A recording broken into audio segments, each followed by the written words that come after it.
నమస్తే. Welcome to Andhra Prabha. Gold rate ఏ విధంగా ఉంది? ఇప్పుడు మళ్ళీ కొంచెం తగ్గిందని అంటున్నారు. మరి రాబోయే రోజుల్లో ఏ విధంగా ఉండబోతుంది? ఏ విధంగా పెరుగుతుంది? ఏ విధంగా తగ్గుతుంది? అనే విషయాలైతే తెలుసుకుందాం. దీని గురించైతే మాట్లాడేందుకు ప్రస్తుతం మనతో పాటు ఫినాన్షియల్ అడ్వైజర్ అవినాష్ గుప్తా గారైతే మనతో పాటైతే ఉన్నారు. నమస్కారం అండి. నమస్తే అండి.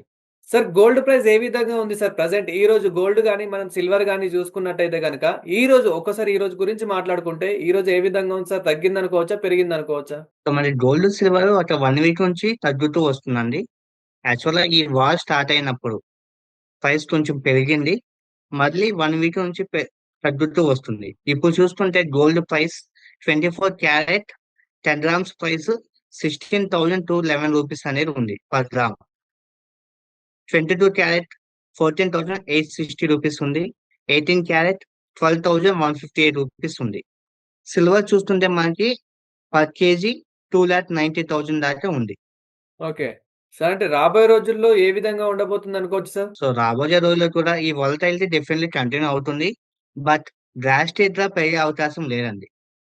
ఓకే. తగ్గే అవకాశాలే ఎక్కువ ఉన్నాయి తప్ప, ఎక్కువ పెరిగే అవకాశం లేదు. ఏదైతే లాస్ట్ 5 ఇయర్స్, 6 ఇయర్స్ నుంచి మన గోల్డ్ ప్రైస్ పెరిగిందో, హ్మ్. చాలా ర్యాపిడ్‌గా పెరిగింది. హ్మ్. బికాస్ ఆఫ్ కోవిడ్ కానీ, తర్వాత రష్యా వార్ కానీ, అలా వార్స్ వల్ల పెరుగుతూ వచ్చింది. సో, ఇంకా ఫ్యూచర్‌లో మనకి తగ్గే అవకాశం ఎక్కువుంటది. ఎక్కువ పెరిగే అవకాశం లేదు. బికాజ్ ఈ కోవిడ్ గాని, ఈ వార్స్ వల్ల చాలా అన్‌సర్టెయిన్‌టీ క్రియేట్ అయిపోయింది. అండ్ ఆల్సో మనం చూస్తుంటే రష్యా, ఇండియా కానీ, చైనా వీళ్ళంతా ఏం చేశారంటే డాలర్‌ని యూజ్ చేయడం తగ్గించారు ప్రీవియస్‌లీ.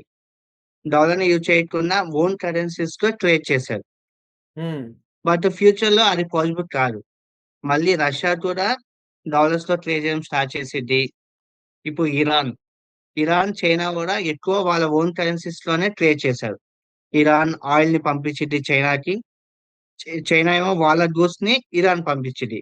సో, అలా వాళ్ళ ఓన్ కరెన్సీస్‌లో ట్రేడ్ చేయడం వల్ల, రష్యా కూడా అలా చేయడం వల్ల మనకి డాలర్‌కి డిమాండ్ తగ్గింది. హ్మ్. సో, ఆ డిమాండ్ తగ్గడం వల్ల ఏం చేశారంటే, ఈ సెంట్రల్ బ్యాంకులన్నీ మనీని తీసుకొనెళ్ళి ఈ అన్‌సర్టెయిన్టీ వల్ల గోల్డ్‌లో ఇన్వెస్ట్ చేశారు. హ్మ్. సో, మనం పెట్టి సెంట్రల్ బ్యాంక్ ఇన్వెస్ట్ చేసింది గోల్డ్‌లో హ్మ్. ఇప్పటి వరకు. అందువల్ల గోల్డ్ ప్రైస్ బాగా పెరిగింది. బట్ ఇప్పుడేంటంటే అందరూ ట్రేడ్ చేయాలంటే డాలర్స్ కావాలి. ఓకే. ఈ డాలర్ కావాలంటే ఉన్న అమౌంట్ దేంట్లో ఉంది అందరి దగ్గర? గోల్డ్‌లో ఉంది. ఇప్పుడు ఆ గోల్డ్‌ని సెల్ చేస్తే మాత్రమే వాళ్ళకి అమౌంట్ వస్తుంది. ఆ అమౌంట్‌తో మళ్ళీ డాలర్స్ పర్చేజ్ చేయొచ్చు. హ్మ్. సో, వితౌట్ డాలర్స్ కష్టం ట్రేడ్ చేయడం. అవును సార్. సో, కాబట్టి ఫ్యూచర్‌లో డెఫినెట్‌లీ గోల్డ్ డిమాండ్ అనేది తగ్గుతుంది. సో, దానివల్ల ప్రైస్ అనేది రెడ్యూస్ అవ్వచ్చు. లేకపోతే ఇప్పటి నుంచి పెరగకపోవచ్చు. అంటే సార్ మనకి వార్స్ అనేటివి ఇంకా ఆగలేదు. రోజు రోజుకి ఇంకా పెరుగుతూనే ఉన్నాయి. బయట కంట్రీస్‌లో ఏ విధంగా పెరుగుతున్నాయనేదైతే మనం జూస్తూనే ఉన్నాము. ఇలా పెరగడం వల్ల ఇంకా గోల్డ్ రేట్ ఇంకా పెరిగే అవకాశం ఏమైనా ఉందంటారా?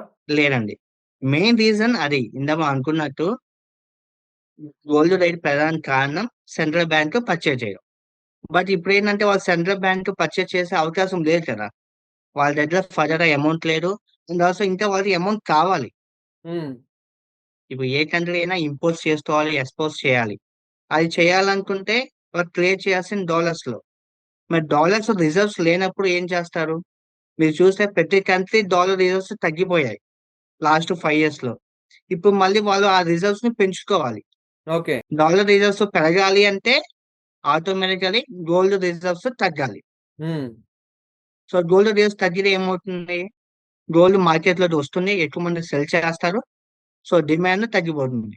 సార్ అంటే ఇప్పుడు మీరు చెప్పిన ప్రకారం చూసుకున్నట్లయితే గనక అమెరికాలో డాలర్ రేట్ అనేది కొంచెం తగ్గుతూ వస్తుందని మీరు అంటున్నారు గాబట్టి, ఇప్పుడు రాబోయే రోజుల్లో అలా తగ్గితే గనక ఇక్కడ ఇండియాలో గూడా మనకి గోల్డ్ ప్రైస్ అనేది చాలా తగ్గే అవకాశం ఏమైనా ఉందంటారా మార్కెట్‌లో? అంటే డాలర్ రేట్ తగ్గడం కాదు. డాలర్ స్ట్రెంథెన్ అవుతూ ఉంటది. So, okay. మనకి లాస్ట్ ప్రీవియస్‌లీ చూస్తుంటే డాలర్ అనేది వీకెన్ అయింది. హ్మ్. బికాజ్ చాలా ఎక్కువ మంది యూజ్ చేస్తేనే అది స్ట్రెంత్ అవుతుంది. ఎక్కువ మంది యూజ్ చేయకపోతే ఏమైద్ది? వీక్ అవుతుంది. సో, ఇప్పుడు అది మళ్ళీ స్ట్రెంత్ అయితే ఆటోమేటికల్లీ గోల్డ్‌ది అది negative news. And also stock markets కూడా బాగా డౌన్ అయ్యాయి. ఇప్పుడు మంచి వాల్యుయేషన్స్‌లో ఉన్నాయి. సో, ఇప్పుడు కొంతమంది స్టాక్ మార్కెట్ ఇన్వెస్ట్ అంటే ఇప్పుడు మన దగ్గర చూస్తున్నారు. ఓకే. ప్రీవియస్లీ గోల్డ్ సిల్వర్ లో ఎక్కువ పెరగడం వల్ల ఎక్కువ ప్రాఫిట్స్ వచ్చాయి. అందువల్ల ఎక్కువ మంది అట్రాక్ట్ అయ్యి దానిలో ఇన్వెస్ట్ చేశారు. బట్ ఇప్పుడు చూస్తే చాలా వాలటిలిటీ ఉంటుంది. అంత ఎక్కువ రిటర్న్స్ వచ్చే అవకాశం లేదు కాబట్టి రిటైల్ ఇన్వెస్టర్స్ వల్ల డిమాండ్ తగ్గుతుంది. ఆ డిమాండ్ తగ్గడం వల్ల మళ్ళీ ఆ అమౌంట్ స్టాక్ మార్కెట్ లోకే ఫ్లో అయ్యే అవకాశం ఎక్కువ ఉంది కానీ instead of gold and silver. So కాబట్టి ఏదైతే ప్రీవియస్లీ జరిగిందో హ్మ్. గోల్డ్ సిల్వర్ ఫ్యూచర్ లో అది రిపీట్ అవ్వదు. ఓకే. సో కాబట్టి ఎక్కువ గోల్డ్ ప్రైస్ పెరిగే అవకాశం లేదు. పెరిగినా చాలా తక్కువ. ఎక్కువ ఛాన్సెస్ అయితే తగ్గే అవకాశమే ఉంటుందండి. సార్ ఇప్పుడు మనం ఉన్న సినారియోస్ చూస్తుంటే. సో తగ్గే అవకాశం ఉందంటున్నారు కాబట్టి, మనమి కొన్ని న్యూస్‌లు జూసుకుంటే గనక కొన్ని సోషల్ మీడియాలో జూస్తే గనక తులం బంగారం దాదాపు 50,000, 70,000 అయ్యే అవకాశం గూడా ఉంది అని జెప్పేసి గూడా ఇలా గూడా కొందరు చెప్తూ ఉన్నారు. ఇది ఎంతవరకు నిజమంటారు? ఇలా చెప్పడం వల్ల కొందరు ఆశ పెట్టుకొని గోల్డ్ గూడా కొనకుండా ఆగిపోతూ ఉన్నారు. మరి అంత తగ్గే అవకాశం ఉండదండి. వర్స్ట్ కేస్‌లో 10 గ్రామ్స్ ప్రైస్ 1,00,000 రావచ్చేమో. That's the worst case. Okay. అంతకన్నా తగ్గే అవకాశం అనేది లేదు. వెళ్ళే కొద్దీ మనం చూడాలి కానీ ఇప్పుడే ఒకేసారి మనం 50,000 అయిద్ది అలా చెప్పలేం. హ్మ్. సోషల్ మీడియాలో ఒకేసారి ఇష్టం వచ్చినట్టు పాజిటివ్ అయినా, నెగెటివ్ అయినా అలా చెప్పేస్తూ ఉంటారు. బట్ మనం ఏంటంటే ఆ సిట్యుయేషన్ బట్టి అబ్జర్వ్ చేస్తూ దాన్ని చూస్తూ ఉండాలి. మరి ఇమ్మీడియేట్‌గా మన రిక్వైర్మెంట్ ఉంటే గోల్డ్ కొనాల్సిందే. మనం పోస్ట్‌పోన్ చేయలేం. అవును. బట్ ఫ్యూచర్ పర్పస్‌కి ఎవరైతే కావాలో వాళ్ళైతే వెయిట్ చేయడం మంచిది. మనం ముఖ్యంగా ఇప్పుడు ఏదైతే 2 తెలుగు రాష్ట్రాల్లో పెళ్ళిళ్ళ సీజన్ బాగా ఉంది గాబట్టి, ఇప్పుడు ఫిబ్రవరి నుంచి మనకు ఆల్రెడీ స్టార్ట్ అయిపోయాయి. సో, గోల్డ్ కొనుగోలు గూడా ఆల్రెడీ చాలామంది కొంటూనే ఉన్నారు. చాలామంది ఇంకా వేచి చూస్తూ ఉన్నారు. అంటే కొనాలా? అద్దా? కొనాలా? అద్దా? అని జెప్పేసి ఇలా డౌట్ కొద్దీ గూడా ఉన్నారు. సో, ఇలాంటి వారికి ఏం జెప్తారు సార్? గోల్డ్ మీద ఇన్వెస్ట్‌మెంట్ చేద్దాం అనుకునే వారికి? ఇక ఇన్వెస్ట్‌మెంట్ పర్పసా? లేకపోతే యూసేజ్ పర్పసా? అనేది చూడాలండి. ఓకే. యూసేజ్ పర్పస్ అంటే పెళ్లుంది తప్పదు. మనం దాన్ని పోస్ట్‌పోన్ చేయలేం. హ్మ్. ఎంత ప్రైస్ ఉన్నా కొనాల్సిందే. మనం వీలైనంత వరకు కొనుక్కుంటాం. మరి ఇన్వెస్ట్‌మెంట్ పర్పస్ వాళ్ళైతే వెయిట్ చేయడం మంచిది. హ్మ్. అండ్ ఇన్వెస్ట్‌మెంట్ చేసేవాళ్ళు లంసమ్‌లో చేయకుండా, ఫర్ ఓకే. ఎగ్జాంపుల్ 1,00,000, 2,00,000, 3,00,000 అలా లంసమ్‌లో చేయకుండా మేబీ ఎస్ఐపి మోడ్‌లో మ్యూచువల్ ఫండ్స్‌లో ఎలా అయితే మనం ఎవ్రీ మంత్ 5,000, 10,000 చేస్తామో అలాగే గోల్డ్, సిల్వర్ ఇలాంటి వాటిలో కూడా గోల్డ్ మ్యూచువల్ ఫండ్స్ ఉన్నాయి, ఈటీఎఫ్‌లున్నాయి. సిల్వర్ మ్యూచువల్ ఫండ్స్, సిల్వర్ ఈటీఎఫ్‌లున్నాయి. ఇలాంటి వాటిలో ఎవ్రీ మంత్ ఓ 5,000 సంథింగ్ అలా ఇన్వెస్ట్ చేసుకోవచ్చు. హ్మ్. సో, దానివల్ల మనకి పెద్ద చేంజెస్ ఏమి ఉండవు. బాగా పెరిగితే ఓకే. పెరగకపోయినా పెద్ద ఇబ్బందుండదు. ఓకే. సో, కాబట్టి అలా ఇన్వెస్ట్ చేయడం బెటర్. సో, నార్మల్‌గా ఇన్వెస్ట్‌మెంట్ చేద్దాం అనుకునే వారికైతే కొంచెం కొన్ని డేస్ ఆగినా పర్లేదు. కొంచెం తగ్గుతుందనే అంటారు. తగ్గే అవకాశాలు కనబడుతున్నాయి. ఓకే. సిట్యుయేషన్స్ చూస్తుంటే ఏదైనా సిట్యుయేషనే ఉంటది. మనది సప్లై డిమాండ్‌ని బట్టి ప్రైస్ పెరగటమైనా, తగ్గడమైనా ఉంటది. ఏ అవును. రీజన్స్ అయితే మనకి గోల్డ్, సిల్వర్ పెరగడానికి కారణం అయ్యాయో లాస్ట్ 5 ఇయర్స్‌లో ఆ సిట్యుయేషన్స్ ఇప్పుడు కొంచెం చేంజ్ అవుతున్నాయి. హ్మ్. సో, దాన్ని బట్టి మనం చెప్పగలుగుతున్నాం అంతే. సరే ఇంకా అంటే ఇప్పుడు గోల్డ్ అనే కాదు మనం సిల్వర్ గురించి మాట్లాడుకున్నా గానీ, సిల్వర్ గూడా ఇంచుమించు గోల్డ్ లాగే మనకి తగ్గుతూ, పెరుగుతూ అదే డిస్టెన్స్‌లో అయితే కనిపిస్తూ ఉంది.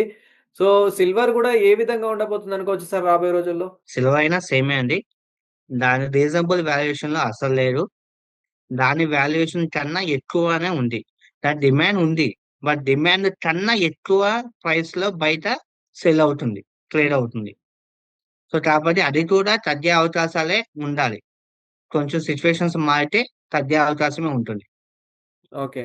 సో, మేబీ అది కూడా ఒక 1,50,000, 2,00,000 వరకైనా వచ్చే ఛాన్సెస్ ఉన్నాయి పర్ ప్రెజెంట్ కేజీ. ఎంతుంది సార్ సిల్వర్? 2,90,000 ఉన్నది. హ్మ్. సో, మనం అది ఫాలో అయినప్పుడు అప్రాక్సిమేట్‌లీ 2,30,000 అలా వరకు వెళ్ళింది. సో, మళ్ళీ కొంచెం పెరిగింది. మళ్ళీ ఇప్పుడు చిన్నగా స్లోగా తగ్గుతుంది. ఓకే. చూద్దాం సిట్యుయేషన్స్ ఎలా అవుతూ ఉంటాయో చూడాలి. దాన్ని బట్టి మనం ఇన్వెస్ట్‌మెంట్ చేయాలా వద్దా అనేది డిసైడ్ అవ్వాలి. ఆ! అలా కాదు అనుకుంటే ఎస్ఐపి మోడల్ ఏవైనా సరే నాది గోల్డ్, సిల్వర్‌లో ఇన్వెస్ట్‌మెంట్ అవ్వాలి. నాకు ప్రైస్‌తో సంబంధం లేదు అనుకున్న వాళ్ళు ఎస్ఐపి మోడ్‌లో ఇన్వెస్ట్ చేయడం బెటర్. హ్మ్. కొంట ఎవ్రీ మంత్. అంటే ఇప్పుడు ఎవరైతే ఇన్వెస్ట్‌మెంట్ చేద్దాం అనుకుంటున్నారో, జస్ట్ అంటే అవసరం కోసం గాకపోయినా గానీ, ఇన్వెస్ట్‌మెంట్ చేసి పెట్టుకుందాము అనుకునే వారికి గోల్డ్ మీద ఇన్వెస్ట్‌మెంట్ చేస్తే బావుంటుందంటారా? సిల్వర్ మీద ఇన్వెస్ట్‌మెంట్ చేస్తే బావుంటుందంటారా? లేదంటే రియల్ ఎస్టేట్‌లో ఇన్వెస్ట్‌మెంట్ చేస్తే బావుంటుందంటారా? యాస్ ఎ ఫైనాన్షియల్ అడ్వైజర్‌గా మీరేం అడ్వైజ్ చేస్తూ ఉంటారు? సో, మనకి డిఫరెంట్ అసెట్ క్లాసెస్ ఉంటాయి. For okay. Investment purpose. అంటే ఈక్విటీ, డెట్, రియల్ ఎస్టేట్, ఈ కమోడిటీస్ ఇవి చాలా ఉంటాయి. సో ఈక్విటీ అంటే మ్యూచువల్ ఫండ్స్ కానీ స్టాక్స్ లో ఇన్వెస్ట్ చేయడం. హ్మ్. అండ్ ఇప్పుడు కమోడిటీస్ ఉంటాయి. అంటే ఈ గోల్డ్, సిల్వర్ ఇలాంటివి. అండ్ ఇంకోటి రియల్ ఎస్టేట్. So okay. ప్రతి ఒక్క ఇన్వెస్ట్మెంట్ అనేది మనం చేయాలి. అంటే ప్రతి పర్సన్ కి ఇవన్నీ ఉంటాయి. హ్మ్. మనకి కంపల్సరీ ఎంత ఉంటే రియల్ ఎస్టేట్ అంటే ల్యాండ్, హౌస్ ఉంటది. గోల్డ్, సిల్వర్ మన ఇంట్లో ఉంటాయి. సో ఇంకా మనకి లేని ఏముంటాయి ఎక్కువ మనకి, మ్యూచువల్ ఫండ్స్ కానీ స్టాక్స్ కానీ ఇవి ఎక్కువ మనకి ఉండవు. అవును. కాబట్టి ఇలాంటి వాటిలో ఇన్వెస్ట్ చేయడం బెటర్. ఆల్రెడీ మీకు ల్యాండ్ ఉండొచ్చు, హౌస్ ఉండొచ్చు. ఇంకా రియల్ ఎస్టేట్ పెట్టాలి అనుకుంటే మేబీ మన దగ్గర సర్ప్లస్ అమౌంట్ ఉంటే పెట్టొచ్చు. It's depends on situation. So person to person vary అవుతూ ఉంటది. ఇప్పుడు మేము ఒక పర్సన్ యొక్క ప్రొఫైల్ అంతా డిస్కస్ చేసి వాళ్ళకి ఏది సూటబుల్ అనుకుంటే అది ఇన్వెస్ట్ చేయమని చెప్తాం.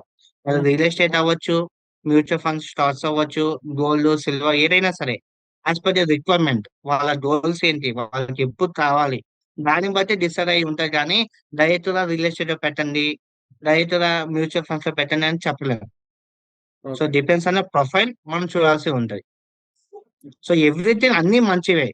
అన్ని ఎసెట్ క్లాసెస్ లో అమౌంట్ ఉండాలి. బట్ హ్మ్. అన్నిట్లో ఎంత ఉండాలో అంత ఉండాలి. అంటే ఎలోకేషన్ అంటాం, ఎసెట్ ఎలోకేషన్. సో మనం మనీ అనేది డిఫరెంట్ డిఫరెంట్ వాటిలో ఎంత ఎలోకేషన్ ఉండాలి అనేది మనం చూసి దాన్ని బట్టి చేస్తే ప్రాపర్ గా ఉంటుంది. సార్ మనం ఒక 1 వీక్ నుంచి గమనిస్తే గనక గోల్డ్ అనేది ఎంతో కొంత తగ్గుతూ అయితే వస్తూ ఉంది గాబట్టి, సో కొంచెం మనం అనుకున్న రేట్‌లో అంటే తులము ఒక 1,20,000 అనుకున్నా గాని 1,30,000 ప్రైస్‌లో రాడానికి దాదాపు ఇంకా ఎన్ని రోజులు పట్టొచ్చంటారు సార్? అది ఇప్పుడే చెప్పలేమండి. బట్ 6 మంత్స్ టు 1 ఇయర్ లో మనకు క్లారిటీ రావచ్చు. అంటే ఈ వార్ ఎలా వెళ్తుంది. సో ఈ వార్ మెయిన్ రీజన్ ఏంటి, అన్ని కంట్రీస్ అమెరికా చేతిలో రావాలి. అంటే హ్మ్. అమెరికా చెప్పిన మాట వినాలి అని. ఇంక్లూడింగ్ చైనా కానీ, రష్యా కానీ అందరూ. బికాజ్ వీళ్ళ వల్లే డాలర్ అనేది వీక్ అయింది. అవును. చైనా కానీ, రష్యా కానీ, ఇప్పుడు ఇరాన్ కానీ వీళ్ళేంటంటే ఓన్ కరెన్సీస్ లో ట్రేడ్ చేయడం వల్ల మాత్రమే ఇవన్నీ జరిగాయి. సో కాబట్టి వాళ్ళు చేయకుండా ఉంటే ఆటోమేటిక్లీ డాలర్ అనేది బాగుంటుంది. అప్పుడు ట్రంప్ కూడా ఇష్టం వచ్చినట్టు చేయకుండా ఉంటారు.